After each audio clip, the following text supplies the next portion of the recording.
let me tell you this conversation I had with another friend a couple of weeks ago. So you've just talked about Claude and how, oh my goodness, coworker, amazing. This lady told me, and it blew my mind 2 weeks ago. So she has quit her corporate job in December. She'd had enough. She'd been there 13 years. She was senior level middle management, not board level, but very senior level middle management. And she said the culture was dinosaur. It was absolutely bonkers. And she said, in terms of, creativity or thinking outside the box or any of these things, she said, even in terms of the way this company was using AI, they weren't thinking of it outside the box. They were like, it's like a bolt on. So it's like, have you done the AI training? And they're like doing a tick box exercise, as opposed to going, this thing is going to revolutionize how we perform work, certainly in the knowledge economy it is. Yes. So she was just like, it just, the leadership, she said, is bonkers. And there was all kinds of other things going on. So anyway, she left. She spent the month of January. She downloaded a mastermind AI 6-week bootcamp program. It cost her £1,000. She downloaded on top of it something that's like an ongoing subscription, but you can cancel at any time, which was 97, I think it was 97 quid a month. So she said between this kind of investment that she's made, the AI bootcamp course taught her, and I know you've done this stuff as well, how to do the prompts, how to get your own voice into the system. So it's writing stuff like you, it's producing stuff like you, all the rest of it. But she said it was like so much more than that. So what she's then done, because what she's now setting up is an online course for women who are in similar positions to her in terms of midlife career women. And it's like a coaching information course. But this thing has written her business course for her. Yeah, I was just about to say you can use So it's literally, she's put it in there. It's created her email funnels. It's created all her course content. It's written the whole thing, and not in the same way that ChatGPT might write it. And you might be like, well, I've now got to copy and paste it into a system. yeah. She said basically, this thing wrote her course. She said now there was, in terms of the online course she's created, she said there was like 6 videos she needed to insert, but it basically wrote the whole thing. It gave her the transcript for the 6 videos to record what she had to record. She recorded 6 videos, linked the 6 videos, and clicked publish. And her course was like uploaded online. That was it. Beautiful. So this is just like, oh my goodness. And so in terms of the way this is changing the world of work, what we do and how we do it. So the Future Jobs Report 2025 was saying like, so 40% of skills are going to be changed. So in terms of the types of work we're doing, they're saying by 2030, the prediction is 40% of jobs, the skill base of that job is going to change. Now, we're not necessarily going to lose jobs. They were predicting even there probably be an increase in jobs. They were saying, well, the estimate was around 78 million new jobs were going to be created globally, kind of thing. They were saying, there's a good chance we're going to create stuff out of this, but it's a real disruptor. So things are changing, Mm. which brings us full circle back to you and me and the passion that we have for women in work, how this affects work, and like why it is that we have this, I guess, this adoption gap. So Yes. women are 25% less likely to adopt AI than men. So you have 25% less women using it, and they use it for less lengths of time than men as well. So they're using it less in general, but they don't use it as deeply as men do either. So Right. there's an adoption gap. Now, And you were just asking me why, weren't you? again to loop back to your anecdote from your friend there. Well, example, it was I've got all these stats that I got today about adoption that more senior women are using it more. So middle management and then senior management. So they are a big jump up. So like the general number was like 27%, something really low. I think it is in the UK 33%. It is in the past 12 months are using generative AI. But when it goes to management, females are using it a lot more than men in management positions, which loops back to again, I keep hearing this, they're trying to bolt AI on. they're trying to like, instead of just going, we need to just reverse engineer around AI as a tool with the guardrails, they're just going, oh, there's our HR system. Let's put the AI module on and nothing's On top of it. changing. Yeah. So On that's top of it. fascinating. Sorry, so carry on there, Giselle. Yes. Penny, all of it. So, you know that I was down in Westminster. So, I had that really exciting launch that I was invited to in January in Westminster. So, it was the launch. There was MPs, it was kind of industry leaders, lots of people there at this launch of what they were calling fusion work. And essentially, what they were saying is it isn't good enough to have it as a bolt on. It's not just another tick box exercise like, have you done your manual handling training? That is not what the deal is. This is now going to be a complete redesign of how work looks. Now, again, let's be specific about the different types of, so there will be certain industries that are protected, right? So anything that's face to face. So certain, the care industry, construction, healthcare, there's lots of face-to-face roles that aren't going to change too much. But Britain is no longer a manufacturing economy. We are a knowledge-based economy. And so in terms of this 40% of skills that are going to look differently, it's in that knowledge economy that it's going to look different. And it's there where we need to completely like throw out the old and in with the new. And the main things that came out of this meeting I attended at Westminster was essentially we need to be rewriting job descriptions and we need to be looking at outcomes and not hours. And we Yeah. need to be rethinking productivity. We need to be rethinking what work looks like. We need to be thinking about like who's responsible for what. Because if you are outsourcing certain tasks, because that's what AI does, it outsources tasks. So you've just described how a Claude Coworker has organized your 5,000 odd files in 10 minutes. Oh my God, head blown, Yeah. right? So our productivity is going to increase and change, but therefore, what does that look like? So if our tasks are going to get less, or if we're going to be able to do them more efficiently, like what does that mean? Are we going to work less? What kind of work is going to be valued? How is this going to look different? And how does this impact women's work in particular? Because of course that's my wheelhouse. My kind of whole study and area of interest and thesis is around women work and well-being. What does that look like? How do we improve it? Because let's face it, nearly every woman we know is running around frenetically trying to be all things to all people and not quite managing it at the moment. So how do we make it better? And yeah, as you say, what are those barriers to getting women involved and invested in something that is clearly already here? One of the big things the research says is it's around trust. So for Mm. women, a big reason for low adoption is around trust. In what respect? So partly what we know is that there's bias baked into AI from historical context. We'll come on to that in a bit because I know you and I Yeah. have had this conversation around LinkedIn and kind of these agentic words and what kind of gets promoted and what doesn't and CV biases.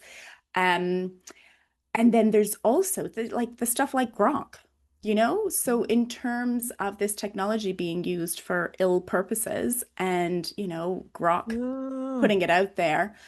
Would you like to, take these images and make them nudes? So there's a trust issue. And then there's also, as you said before as well, a lack of women in tech. Mm. So the vast majority of the tech workforce is male. So I also Googled these stats. So women are only 20 to 22% of AI professionals globally. Right. They are only 12 to 15% of AI researchers, and they're under 10% of AI leadership roles. And so that's within AI, but in the tech industry in general, it's 75% male. So there are very few women in tech. So women tend to, in general, be less, they're not as early adopters as men are of tech because it has been traditionally predominantly a male-dominated industry. And that's not getting better, that's getting worse. And my worry, my significant worry, is that unless we have women at these seats at the table when this stuff gets designed, if that was 80% of men running Grok, would they have let it off with, yeah, yeah, let's ask for all these nude pictures of women? Would that have been the deal? You tell me. These men have got too much time on their hands. Like, we could be solving like the medical mysteries Cancer, of the world near. hunger. Thanks very much. What does that woman look like with no clothes on? I mean, which, Yeah. back to my point about men, I don't want to insult any men here, but why are we letting them dominate when that is the level some of these brains work at, Well, the thing is, we know, don't we? Like, oh, we've known this. This has been proven for time and again that when you have better diversity in leadership, you get better outcomes, less groupthink, less of that, yeah, let's have women naked on the internet like nonsense in terms of that's what we're going to use our technology for. The outcomes are much, much better. So yeah, we need more women at the table when it comes to this. We need to reinvent what's happening. And and for my mind as well, my mind has been blown in the last few weeks by these Epstein files, just absolutely blown. And when we look at what leadership currently looks like, I despair. I despair. And we know that power corrupts and Mm, absolute power corrupts. Absolutely. absolutely. Yeah. Absolutely. And so we need better systems, we need better governance, we need things that yeah, this is a time in history where things are changing significantly. We're going from like, and I also think it's really important to put women's work into that kind of historical context. And I know you and I have talked about this before, but this idea that, we've come from agricultural revolution 12,000 years ago, really feminism and women in the workforce is, feminism in less than 200 years is feminism's kind of remit. If we Mm. look 100 years ago, you had 25% of women in the workforce. That's compared with today, where we have 76% of women in the workforce compared with 92% of men. So women, the world is changing, life is changing, and the systems that we have set up for work have not kept pace. So we've gone from an industrial revolution where we had a lot of factory work, absolutely no kind of remit around what sensible hours looked like. People were on 12-hour days, no time off, bad working conditions. We then kind of moved a little bit forward. And again, if you look about 100 years ago, this idea of the 9 to 5, Monday to Friday workday came into force. And Oh, that was kind of popularized by Henry Ford. So yeah. it was all about the factory workday. And his theory was if people get more leisure time, they will have more time to spend on going out for little drives in the country and buying some of his Ford cars and all the rest of it. So there was method in this madness of if people have leisure time, they will also spend, and that keeps the economy moving and all the rest of it. So the 9 to 5, Monday to Friday workday was created during a time when that was men working in the factories and it was women, predominantly staying home with children. And that is not how the world works anymore. It's not how the economy works. You need, to kind of keep your head above water, you need two wages. Yeah. So things are very, very different than they used to be. Um, and I Can I just, just ask, sorry, Giselle, the 76% of women, is that part-time or full-time, or is that just the just in the overall? workforce, Yeah, just okay. in the workforce. So it includes part-time and full-time labor. Right. Yeah, which I would imagine there's a fair bit of part-time, certainly in Yeah. the school children age. Sorry, carry on. Yeah, I was Yes. just thinking about that And number you're there. Yeah. 100% right about the school children age. And this is my point about the 9 to 5. We are now living in an economy where, like, school hours are 9 till 3. The math doesn't math. And like women's heads are exploding because they are still kind of primed to be the primary caregiver. They're still doing all this labor at home, work outside the home, etc. So we are now living not in a manufacturing economy, in a knowledge-based economy where lots of people's jobs are, and the pandemic has proven, can be more flexible, like you and I are doing now, over video Yeah. call, all the rest of it. We know we have the technology in this digital age. The age of AI is upon us. We are here. And my arguments are all around the fact that we need a redesign of work, full stop.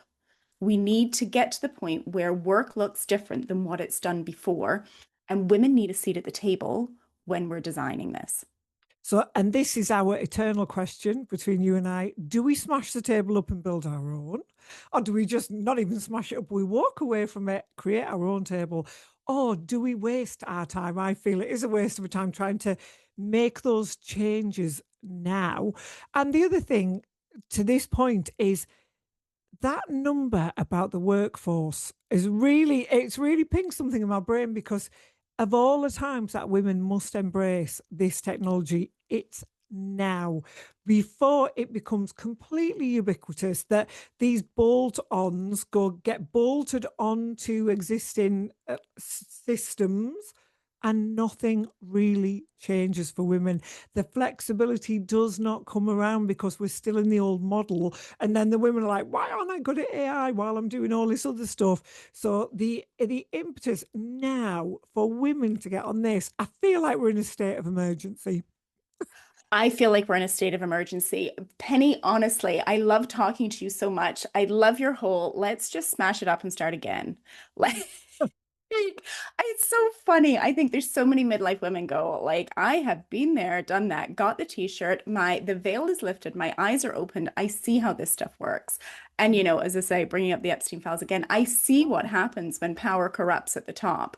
These systems are not working. We need them to work better. And yeah, I think we've definitely moved on from those days where, so I grew up in the 80s, and the idea was you wore your pantsuits, didn't you? And your shoulder pads. Do you remember your shoulder pads, Penny? I bet you had some Huge, shoulder pads. big ones. Uh-huh. And so we wore our shoulder pads, we wore our pantsuits, we were fitting in. We were like, please, may I have a seat at your table? Please, can I pretend that I am masculine Mm. and agentic, and I'm going to fit in with what you're doing, and you will accept me here? And I Yeah. feel like we are now 50 years on from that. We are now kind of going, okay, I've got the handle on what this table looks like. The veil has been lifted. There's so much stuff about this table that is not working. And I came across a quote the other day, which brings me on to what you were just saying. And it was saying, so this system that we've lived with of patriarchy, and of course, it's important to remember that for 95% of human history, during hunter-gatherer times, we lived much more egalitarian lives. The patriarchy is a social construct, this idea of men, then women, then children, and it's existed since around the agricultural revolution 12,000 years ago. So it is not a fait accompli. It's a social system that we've ascribed to for however many years. Yeah. And they're saying, so this is the quote, it was saying, matriarchy is not women on top. It's not this inverse of patriarchy. It's women in a circle with the vulnerable and children at the center. And I thought, what a beautiful way to put it. And as I say, I just, again, looking at the news, looking at some of these power structures gone wrong, you do kind of think we need better forms of leadership, leadership that is more collaborative, leadership that has the human skills of empathy and understanding and bringing people on board and bringing people together and all these kind of things and protecting the vulnerable. Um, and what's interesting as well about this idea of AI and how jobs are going to change is that they're saying that once AI takes away the tasks, Mm. what's going to be left is the human stuff. And this is really interesting. So I interviewed a professor of women in work a couple of weeks ago, a lady called Professor Leah Rupaner. She's brilliant if you look up her work. And she's got a book coming out in April, all about the mental emotional load. But she was saying, in terms of all the research she's done, and she's prolifically published, um, she's saying that she is very hopeful that what AI may well do is once we take away these kind of automation, digital tasks, that kind of thing, that actually what should be, and hopefully where we'll get to with humanity, is what will be valued is the stuff that we've previously considered soft skills Yeah. or female skills, the empathy skills, the human collaboration skills, the ability to connect and care for people and that kind of role that women have been tasked with in society in terms of the caregiving. That is what is going to be predominantly left when these tasks are taken away. Um, and it's really kind of up to us to figure out what that fallout is going to be and what that looks like, because Mm. there's no guarantee that we're going to value them. So, Leah was saying she's very hopeful that we will. But like I've got this example about a call center, right? So if you think about some of the tasks that will go, a lot of it will be women's jobs. So as I say, maybe healthcare and education and face-to-face kind of caregiving roles will be protected. But a lot of the admin, secretarial, organizational, clerical, data analysis, those kinds of what have typically been female jobs, those kind of things will go. So if you look at, say, call center work, and 80% of the calls you would get in from a call center are probably going to be routine, relatively easy inquiries, and maybe 20% is the really angry, annoying customers, people who have significant problems, blah, blah, blah, blah, Yeah. the real emotional labor calls, right? If all the chatbots take over the 80% of the easy tasks, the clerical, admin stuff, what are you going to be left with in terms of your role, in terms of emotional load? What is that job going to look like? It's going to look like pure emotional load.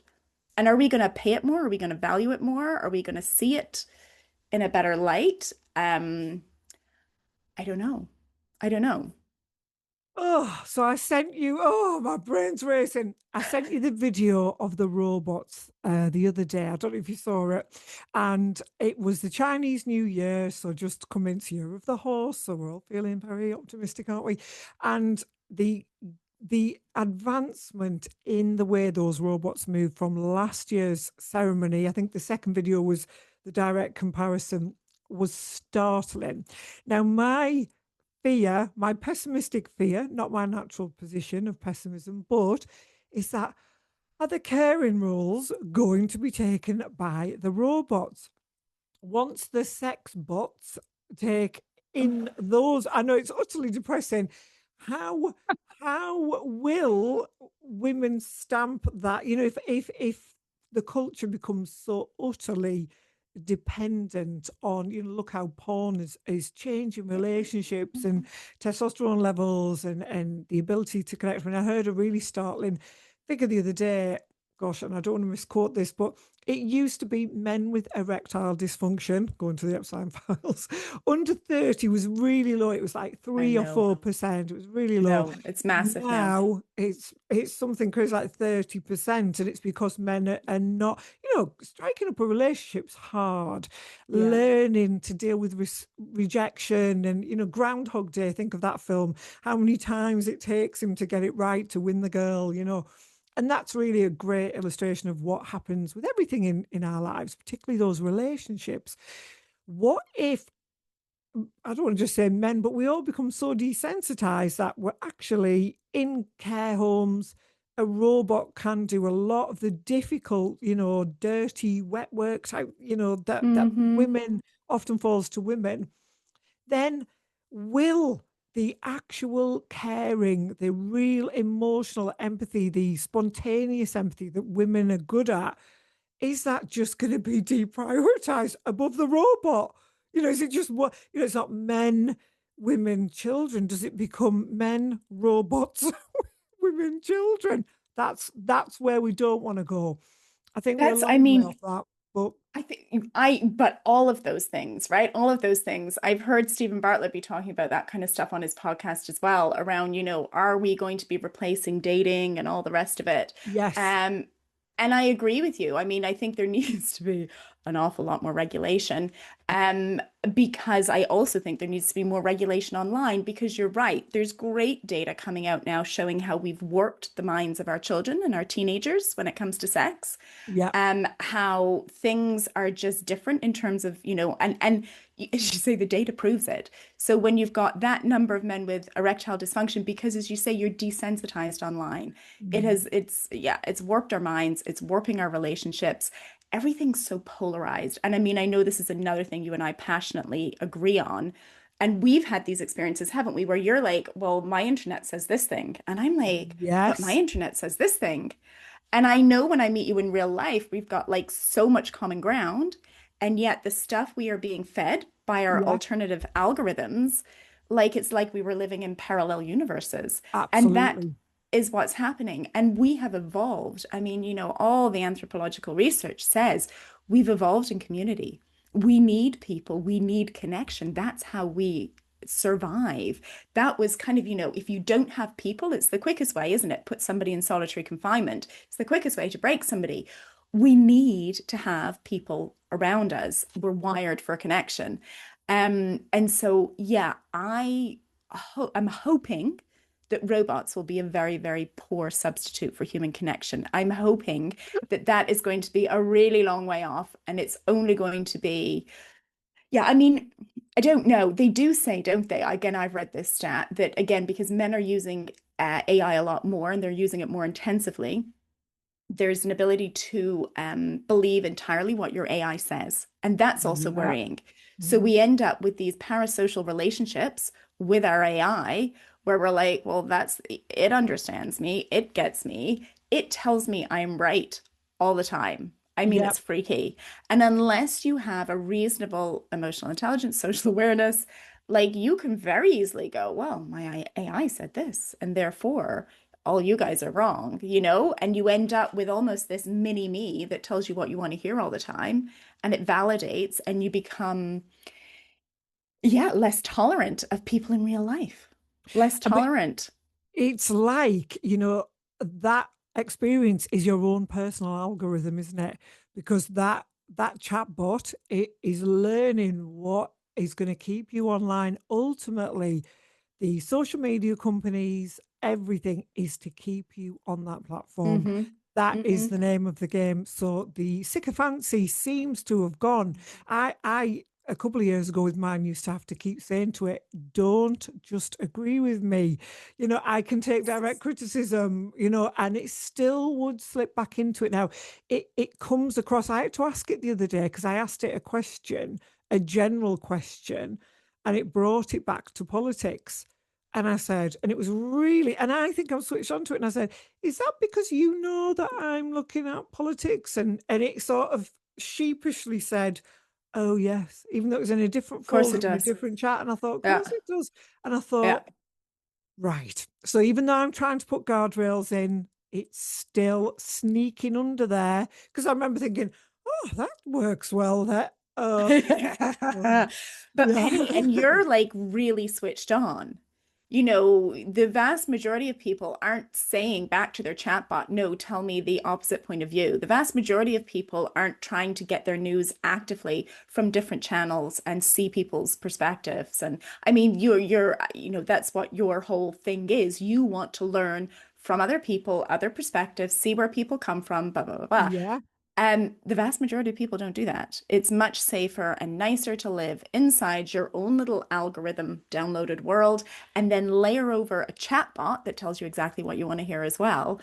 And these kind of silos that we're all putting ourselves into, it's a worry for social cohesion. It really is. So how do we get women to start using AI? Now I have a personal anecdote about this because in my skincare brand I created Penny AI. So I noticed this trend that women were coming through the website and sending emails and messages between 9 and 1 a.m. when women catch their breath. So I thought, right, I'm going to write a chatbot, but not a generalized one. So I spent months of my life, I used Replit. So that is, and again, another reason women should embrace this. You don't need to be able to code now. You can just say, create an app. Now, I am oversimplifying this because I had to get all of my knowledge into documents and then upload into my bot to give more personalized advice around my range, but also skin in general. I launched this AI. I think this is it. This is the one. And as we're monitoring the numbers each week, we see who's gone into the skin quiz. So we have like a normal skin quiz, Yeah. which is, are you looking for a night cream, day cream? Is your skin oily? The stuff we know.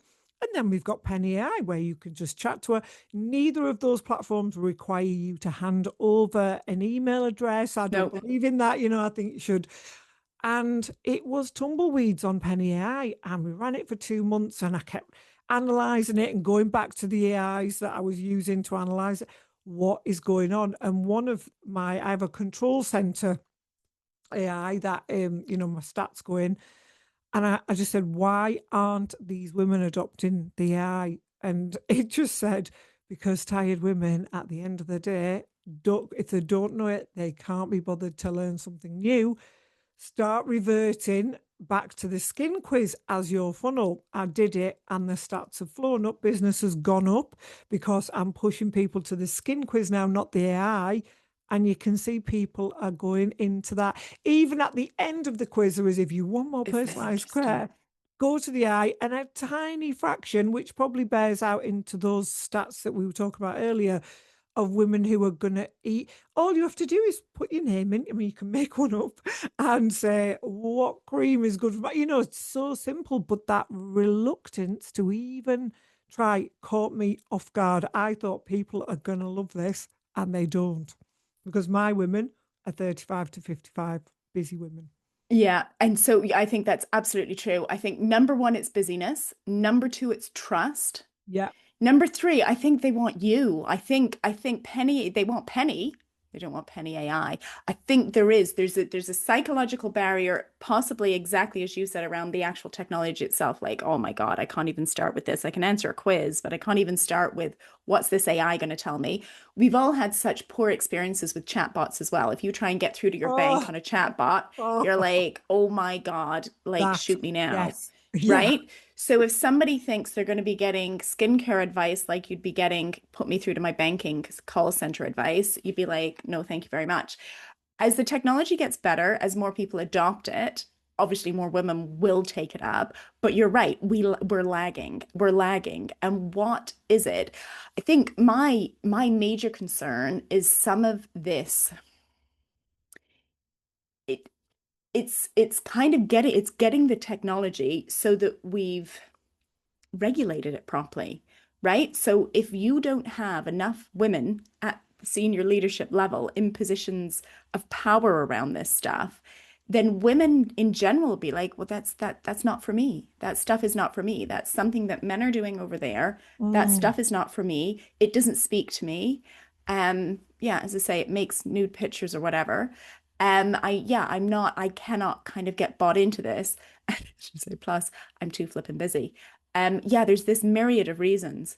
But my worry is if we don't start to adopt it on the basis that it's here, we're already here, but it's almost a bit like this. I was saying about we've been in the workforce and going, well, I'll wear my shoulder pads and try and fit in. We are now, again, slotting ourselves in to a male model of what the future of work is going to look like. Um, I went to a King's College leadership network just before Christmas. And they were talking about this idea that there are so few women in STEM, Mm. and that even if we took every single woman in STEM and tried to promote them to kind of go and do tech roles for the next 50 years, we still wouldn't get to equality. We still wouldn't get to 50-50. And they were saying, so what they're now doing, they had this program where they were taking people who had been qualified in other industries, but if they had, and they said, we're not trying to make everybody coders, but we are trying to say, if you've got an analytical ability or a bit of maths ability or an interest in kind of data science or something, we're now going to try and train you up in this field because we're desperately missing women in this arena. And I just think it's like any industry, isn't it? It's like we haven't had women in healthcare for however long, right? And so we pretended for many years that menopause didn't exist.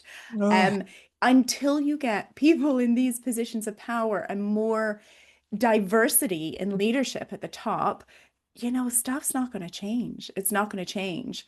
Um, the other thing I read that was really interesting is that, and my kids are like this. My kids are like, AI is using so much energy and water, we're going to destroy the planet. Women are yes. My more my climate friend, conscious. yeah, my That is like friend's daughter said that. Yeah. I think the kids are saying that. The Gen Xers, um, yeah, Gen Zers, sorry. I've got quite a lot going on when it comes to, yeah. A lot of them have sensible heads on them, actually, these Gen Zers. They're See, no, coming through with some ideas. I will disagree with that. I think the route is to find a better source of energy. Like, I think we cannot,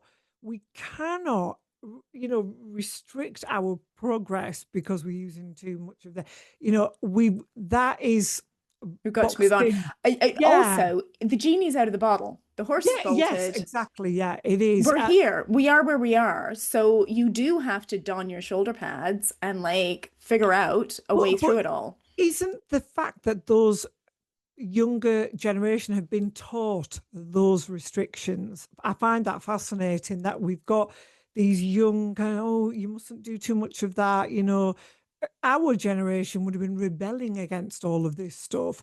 But it's like they have been so indoctrinated to like, well, you mustn't do that. It's really restricting us. It's not giving us that freedom of thought. I just think, right, let's use AI to find a better energy source, a cleaner, let's run things alongside each other and Penny, I mean, that's what I forward. love about you. You're just so solution focused, full stop. And I think some of it does come from our childhood. That kind of, we very much grew up in a time that was influenced by politics, Mm, Thatcher, Reagan, the pull yeah, yourself up by your bootstraps, yeah. crack on with it, and, make your way in the world and, figure this out. You've just got to figure it out some way. Yes. And yeah, so you see. Yeah, I see the younger generations as community minded. You're seeing them as maybe putting brakes and restrictions on themselves. Yeah. Have you read that inheritocracy stuff? No, what's that? Let me write that down. So that is a researcher, Dr. Eliza Philby. She's written this book, Inheritocracy, but she talks about the difference between the generations and Oh, how that. basically our generation has benefited from things like raising house prices, the fact that we didn't, those who went to university didn't pay for the university fees, all this kind of stuff. And she's saying that nowadays, the people who are wealthy and gain wealth, it's not because they've pulled themselves up by their bootstraps and they've worked really hard and they did really well and they ran their own business. It's because they've inherited money. So, as opposed to what we grew up with, this idea of meritocracy, and you and I have talked about this before, Oh. where you get on with it and you work hard and you'll be fine. She's saying, actually, that's not really how the economy works nowadays. It's actually inheritocracy. The people who are wealthy, for the most part, have inherited their wealth. So, the whole bank of mum and dad and all the rest of it. So, some of these younger generations, she's arguing, are kind of seeing life from a different perspective rather than the get up and go. They're like, well, I'll get up, but what's the point of go on the basis that, it's much harder than it used to be. So So I what's the immediately, point, right? I just Success think versus happiness. they've got nothing to lose, Giselle. They've got literally nothing to lose. They should be thinking, I am not having this. We've got AI, we've got a video screen. I am just going to sell whatever. Interestingly, I watched a video yesterday. I can't remember who it was because I watch YouTube all day. So I just let things pop in and then scroll down and do a bit of a lottery with it. And I think it was, oh, I can't remember it was called Cat GPT. So that's what this Okay. woman had made because I thought, is that a typo on the thing?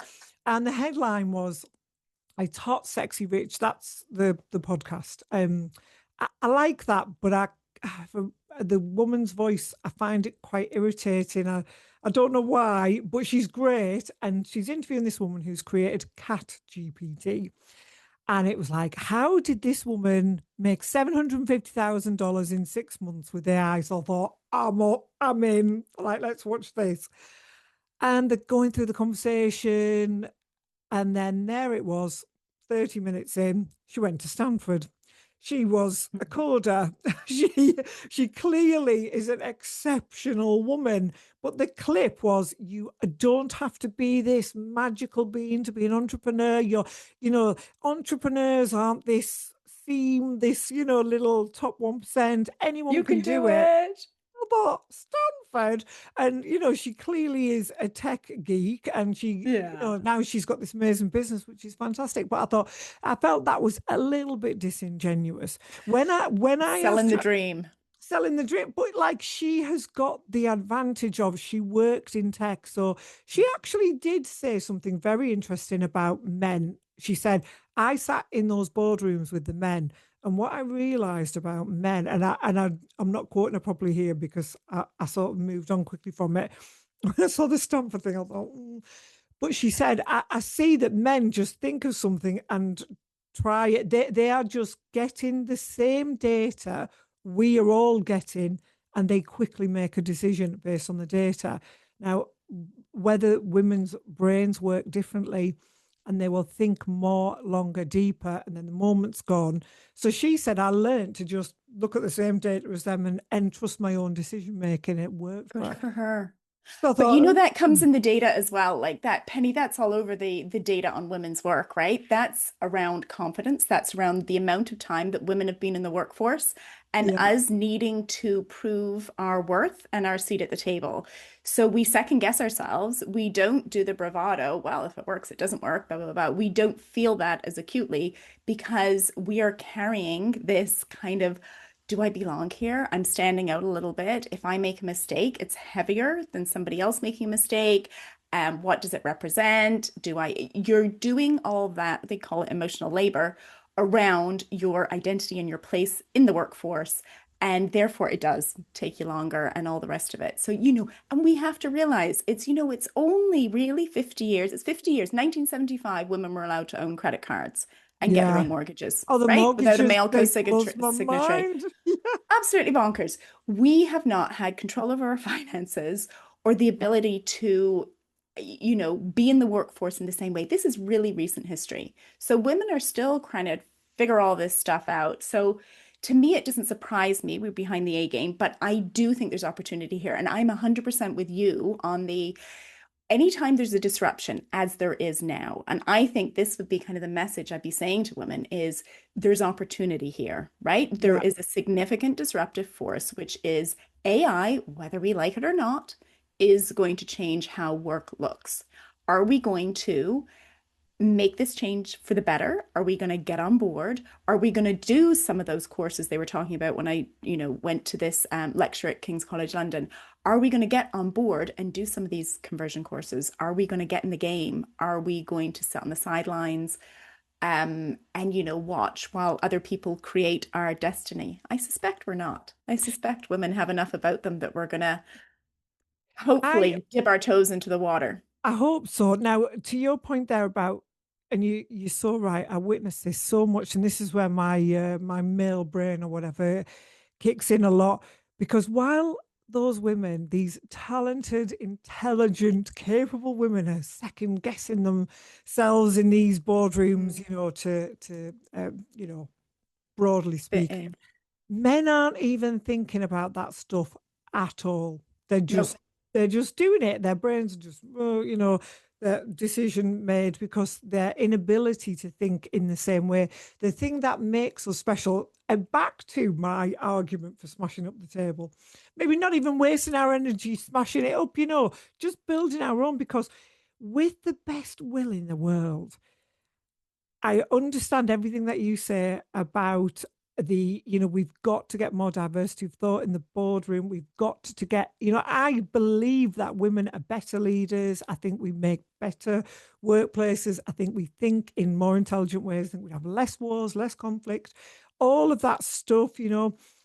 But we can't get in there. Same with the regulation of AI.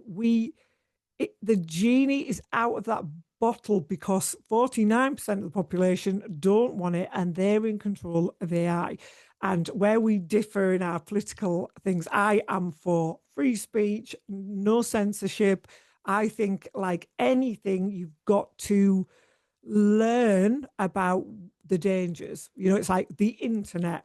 You can access all kinds of nasty Mm. stuff on there, but we must learn to not do that. Social media, the most addicting thing I think that was ever invented for sure.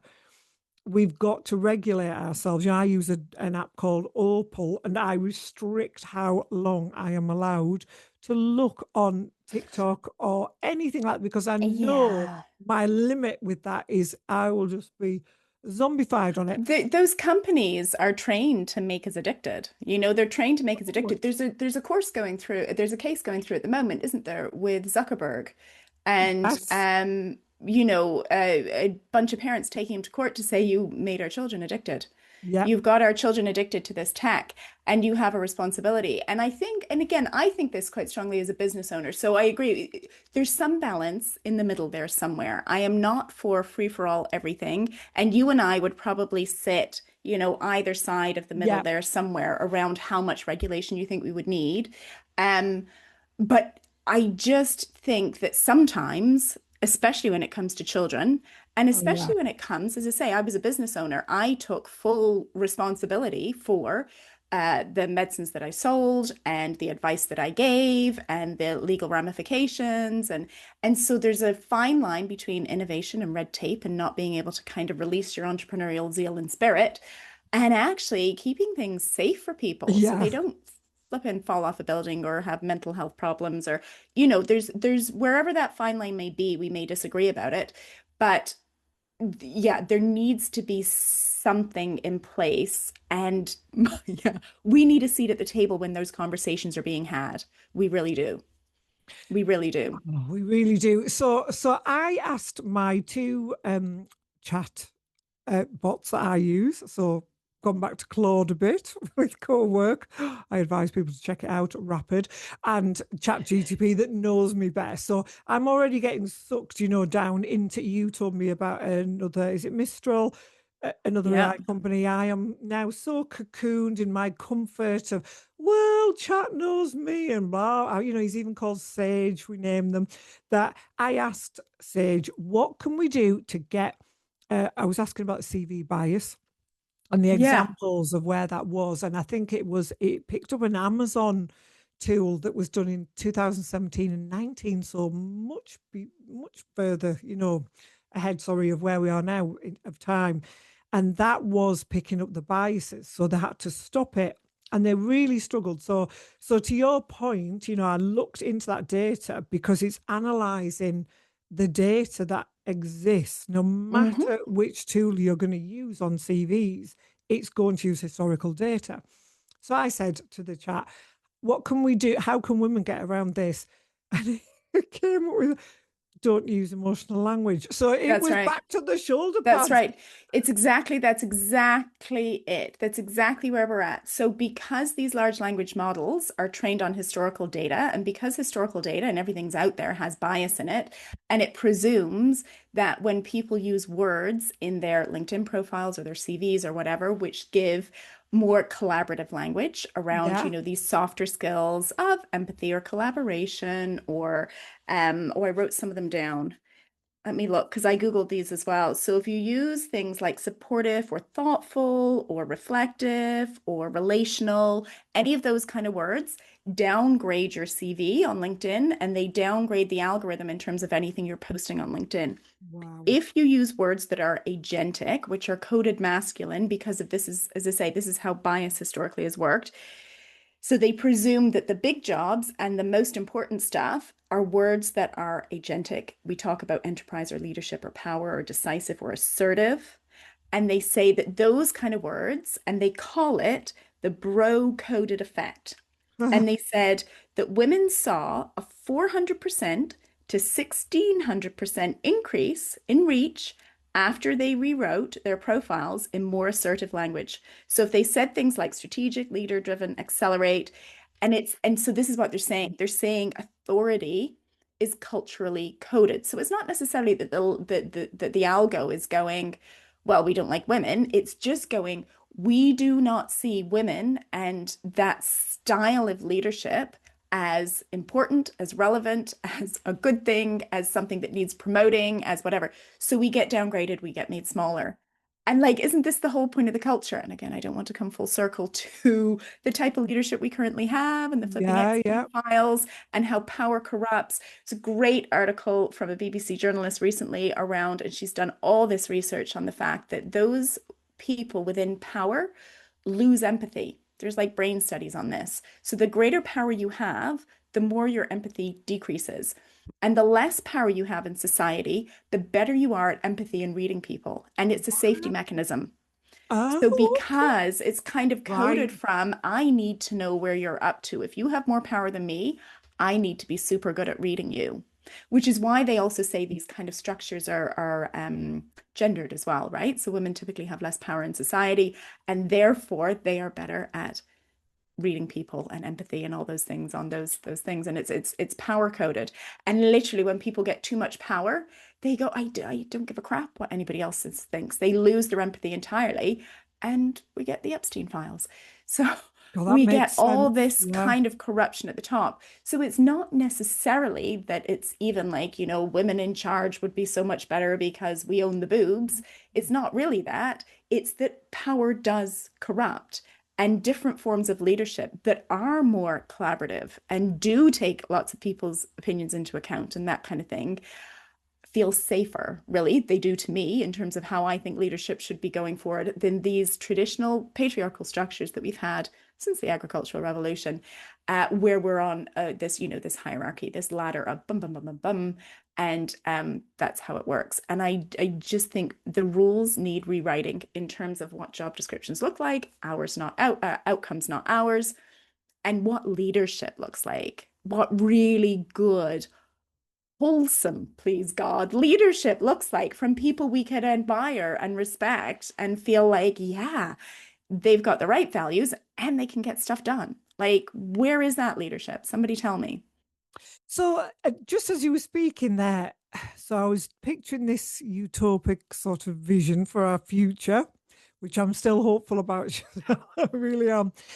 And it made me think about another thing about the way men operate with each other. So think about the Epstein, the empathy thing. And I can't believe I haven't thought about that you don't need the empathy when you've got the money and the power, because you don't need to read people. Look at Andrew. I mean, I've been reading stories about Andrew for years.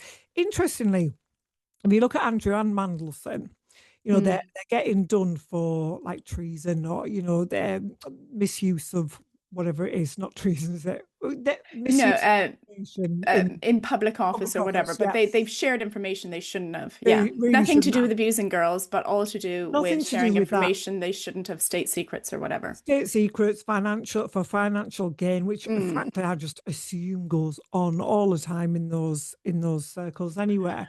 But fascinatingly, with all of this, it is interesting to see now if anything will change, because what I'm observing is the feeding frenzy around Andrew and Mandelson. Now, don't get me wrong, I'd like to see them both in prison for that, right? Because they disrupted the markets in a bad way that we all paid for.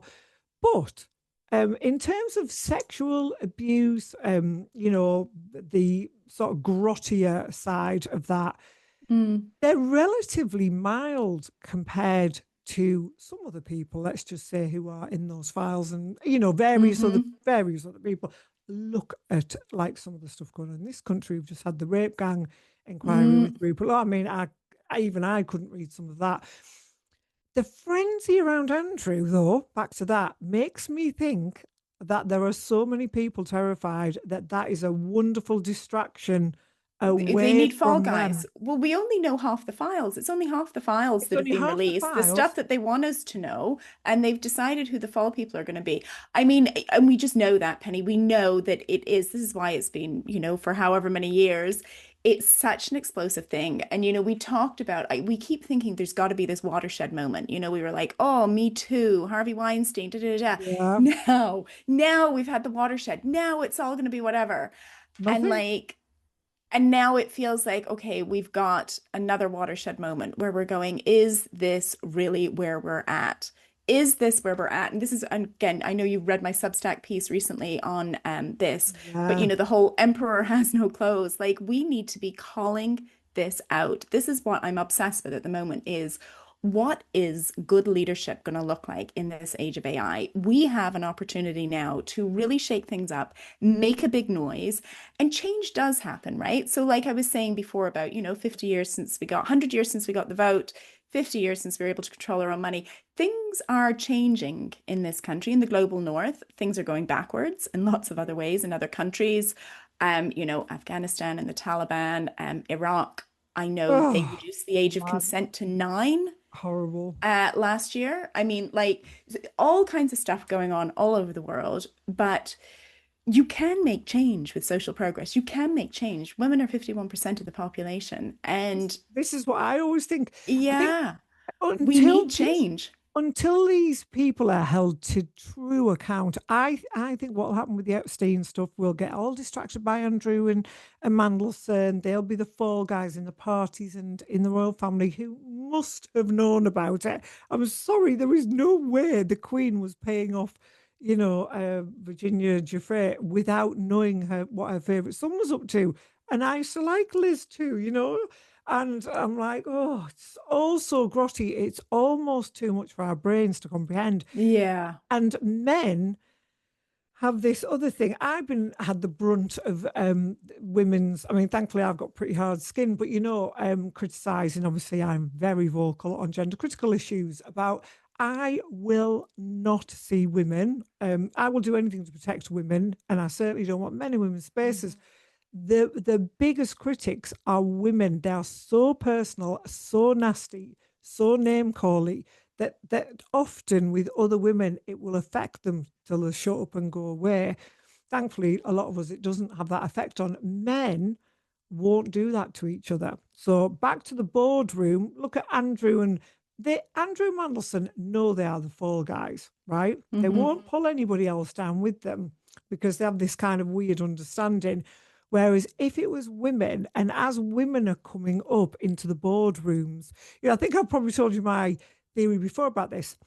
Dave and Mike, run the boardroom, and Mike has to take on another senior role. And Dave says, "Oh, my friend's really good. Get him in." So he gets his friend Paul in, and who turns out to be utterly crap, worse than they could have even imagined. But then it reflects really badly on those two if Paul is exposed as being crap because one recommended him and one promoted him. So what they do is get with Paul, they're like, gosh, we need him off our, department. They promote him up and move him across. And Paul's like, wow, I must be brilliant at this stuff. And just off he goes, like Mandelson was sacked multiple times for various.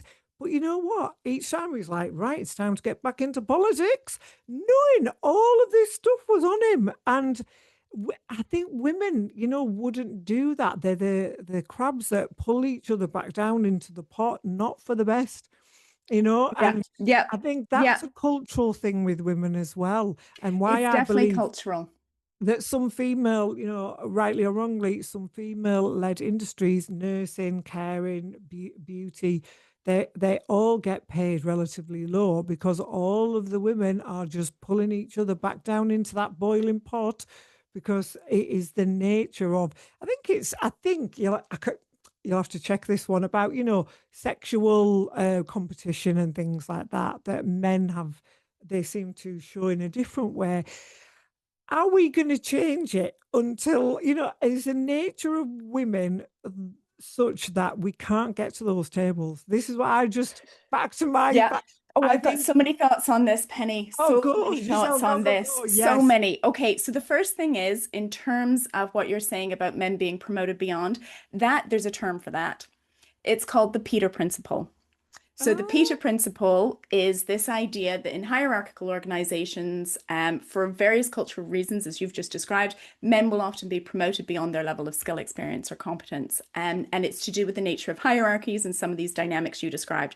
So it was researcher Tom Schuller who coined that phrase, Peter Principle. He talks about that in deference to something he calls the Paula Principle, which is this idea that women will often take, again, for cultural reasons, jobs below their skill, expertise, experience because they need to work part-time around childcare. So you've got the Peter and the Paula principle. So that's that thing. The other thing is that queen bee thing that you've talked about, right? So that like mean girls phenomenon, we all know it. Like we yeah. know it. We feel it. We've experienced it. That is the soup we swim in as women. And the thing that we always stumble upon and struggle, I have absolutely had it in my own life, struggle against is, oh my God, where's the solidarity? Where's the solidarity that we should all be going, like, whatever, hashtag stronger together? We should be in this going, like, come on, girls, let's lift each other up. And that does happen sometimes. But you're right, it's a very observable phenomenon in work, and they call it internalized misogyny. Oh, yes. So, because we are the minority, it can be scarier. So, what we want to be is either the person who stands out, and we therefore can't afford to drag people up with us or take those risks in the same way. And so, what we do is we'll bat everybody else down. And you might be right around the sexual competitiveness or whatever, because it happens in interpersonal relationships too. But certainly in the workplace, it's this internalized misogyny that we're kind of almost hating on ourselves Mm. because we realize the competition is fierce. There's not enough room for all of us. So we will make sure that we're standing out. And then there's another thing called tall poppy syndrome. Have you heard of that? Yeah. So But tall poppy please syndrome elaborate. is Yeah. that bit where like, poppies flowing in the breeze, one of them grows taller, and we are like, who do they think they are? Yeah. Who do they think they are, growing taller than everybody else, standing out, da da da, and we cut them back down to size. And that's human compunction. Like lots of humans will behave that way because it's to do with, again, evolution and how we've evolved, and we need to be in tribe, and we need to not necessarily have somebody else who stands out too much because that feels a bit threatening. So we need to kind of keep everybody together. But it happens at work far more often to women than it does men, tall poppy syndrome. And that Mm. is like, again, throughout all the research, is we are like, who does she think she is? Like, we don't mind in a way men being ambitious and like, Yes. crawling, that's a gendered behavior, ambition in men. Women who are ambitious, we are like, what is that? That's like against girl code, or that's just not right, or like we're going to punish her because like that does not fly. It's just not gendered behavior for women to be ambitious in the same way. So we don't like it. So we punish them socially in different ways. And of course, it's very hard to be punished socially. So that also then keeps women in their place, doesn't it? Because you go, Yeah. well, I better not stick my head above the parapet because that's too risky. Yes. So, Giselle, how do we solve this? So this is how we end all of our conversations. How do How can we we fix the fix world? this? How do we How fix do the we fix? world? How do we make it better? I What's our do baby know step? that they say it takes a third to change a culture. So if you are, once you get to at least a third of women in power, you no longer feel like the minority. You no longer are like, I am the only chick here, kind of saying whatever, therefore I must fit in or I have to scoot somebody out. You're like, it's fine, we're all in this together. You don't feel the minority anymore when there's at least a third of you. So as soon as you get kind of at least a third in those positions, people kind of almost get the safety in numbers. So even when it comes to stuff like, I don't know, asking for flexible work, changing work culture from the top so that it suits lives and families. And as I say, my big research area is well-being at work. So Mm. actually, when we have people with greater well-being at work, guess what? They don't leave their jobs. They don't get burned out. You have better productivity. You have less staff turnover, blah, blah, blah, blah. Why don't we treat people well? What a revolutionary new idea, right? What? Um, yeah, so anyway, so when you get more people at the top saying this is how we should lead, and why don't we try a bit more flexibility, and why don't we make work a bit more family friendly? Um, you have the confidence to do it. So we are moving. I think the hope is that we've gone from, oh my God, I had this thing, I did a talk last night. So, we've gone from the first feminism wave, right? Started in 1848, and there was a convention in New York, and they were calling for women's voting rights, property rights, women couldn't own property, equal education, women couldn't get an education, and equal employment, couldn't do that. So we've gone from there to getting the vote, being able to have contraception, be legalized, and have some control over our own bodies. To things like, so coverture was revoked. Have you ever heard of coverture? I had to No. look this up. Yep. Don't know that. So coverture was revoked in 1882. And coverture was a system that existed throughout most of history in the UK, certainly from kind of medieval times, from say 1100s up to 1882. It was a legal system whereby women, when a woman got married, her identity was subsumed into her husband's. So essentially, he covered her, if that made sense. So she could not own property, sign contracts. She had no legal rights over her children. She couldn't control, if she did work, she couldn't control her earnings. Her wages would go directly to her husband. So that system existed for pretty much all of history till 1882. And then it wasn't until 1926, which is exactly 100 years ago, that this kind of formal system entirely got revoked, and women were able to own and dispose of property on the same terms as men. That's 100 years ago, Penny, that we could own and dispose of property on the same terms as men. And a lot of wealth comes from property, right? So Yep. women Oh, are and have been for such a long time behind the A game. And we have campaigned and we have talked and we have formed groups and whatever. And so we are going in the right direction. But like, there's a lot but of work still to do.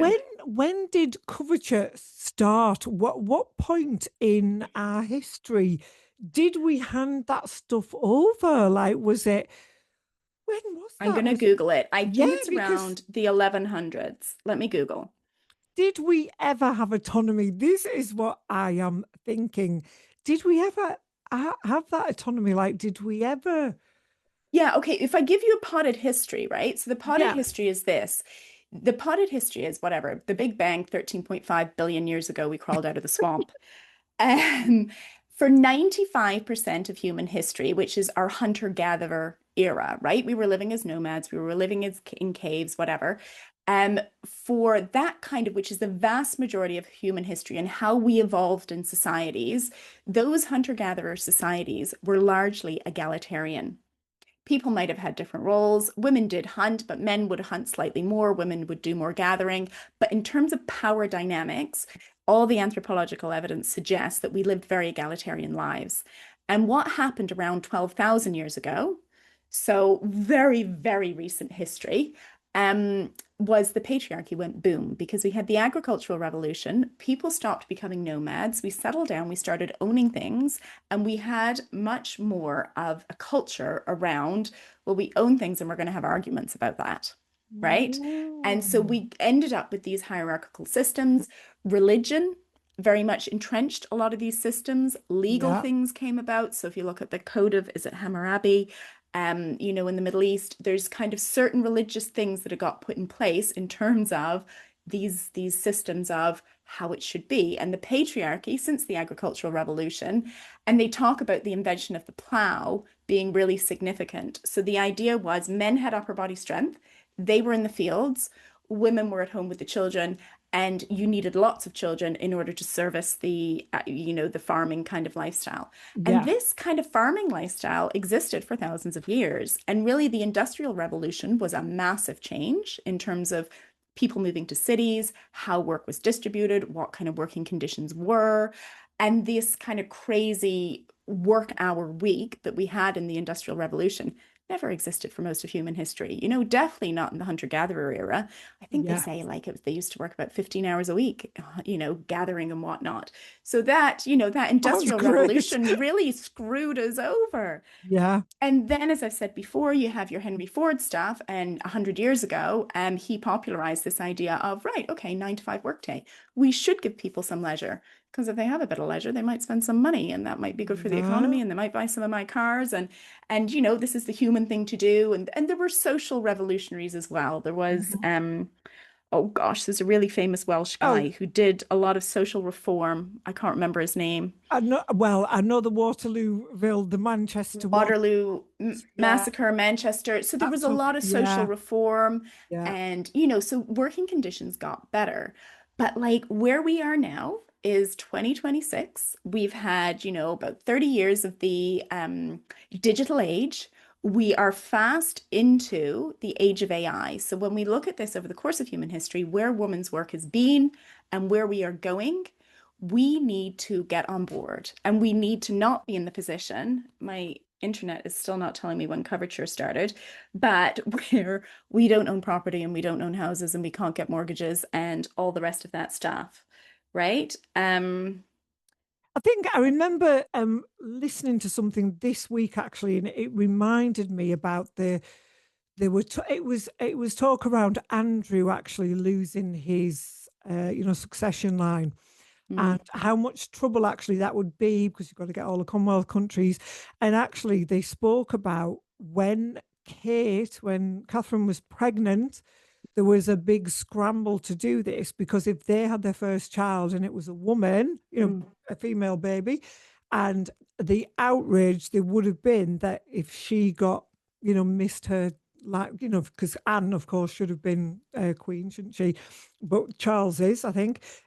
Charles is the oldest. Charles Is is the Charles oldest, the, I isn't he? thought Anne was Yeah, yeah, yeah. older. Are you sure about, I'm not sure about that. I'm not sure. Mm. Something in the recess of my mind there that Anne should have been queen. I might be wrong. I might be wrong. Maybe I just think Anne Google that should as have, well. should have been I queen. think Anne should have been queen, quite Yeah, for honestly. No, sure. no, it does say Um, she's younger than I Charles. wish she It younger. does say, Sorry, but yeah, I agree with you. Anne should have been but queen. yeah, if Catherine had a daughter, there would have been outrage. Like you can't have that happening these days. So there was a recognition that Yeah. in this time So you can't have. we're moving in the direction, aren't we? We're moving. Okay, so it's finally answered me. Oh, So coverture wasn't created at one single moment. It gradually developed in medieval England, uh, becoming firmly established between 12th and 13th centuries as part of English common law. Um, yeah. So yeah, it's interesting. By the 1200s, coverture was fully embedded in common law. I wonder if something changed around marriage or wars or something. It's normally something like that, isn't it, that takes over, that cements those things. But so we need to get. Do we? Oh, I can't. I don't know the answer. I think to wrap this up now, Giselle, we'll have to do part two. Um, if you had a tip for somebody, for a woman, about starting to use AI, now where would you say for her to start? I download one of the so Claude, Mistral, ChatGPT, get the free one and ask it some questions. Just get really comfortable and familiar with asking it questions. Because I just think that if we are going to create businesses, do new projects, adapt our skill sets, we've kind of got to get on board with it. There's some really good, as I say, 6 week kind of boot camp programs as well. But if you don't want to go that far and invest that much, just ask it some questions. It's free on Copilot. You know, even if you're using your Google now, you can ask it Yeah. questions on Copilot. So it just gets you used to that idea of using it for scheduling, asking people information, all the rest of it. And there's lots of other tools, isn't there? So, you know, I know lots of people are using these meeting organizers where they will Hmm. have their meeting be listened to. I think Firefly AI was one of them, and it will listen and transcribe your whole meeting, and then you don't have to take the notes. You've just explained that you've had something in Claude, Coworker, that will file all your files, bish bash Very bosh. excited about that. Yeah. Yeah. And, you know, it's one of those, isn't it? It's like we don't need other things on our list of flipping things to do. Yeah. But we do need to have awareness that this is a thing. We do need to be aware that we need to be on board and vocal in terms of well, for me, how this stuff is regulated. We're not getting it to do nude pictures and we're not getting it to kind of, you know, abuse whatever. So I think an awareness is where we start. An awareness, Hmm. talking about it with our kids and yeah, getting on board with the future of work and what this needs to look like.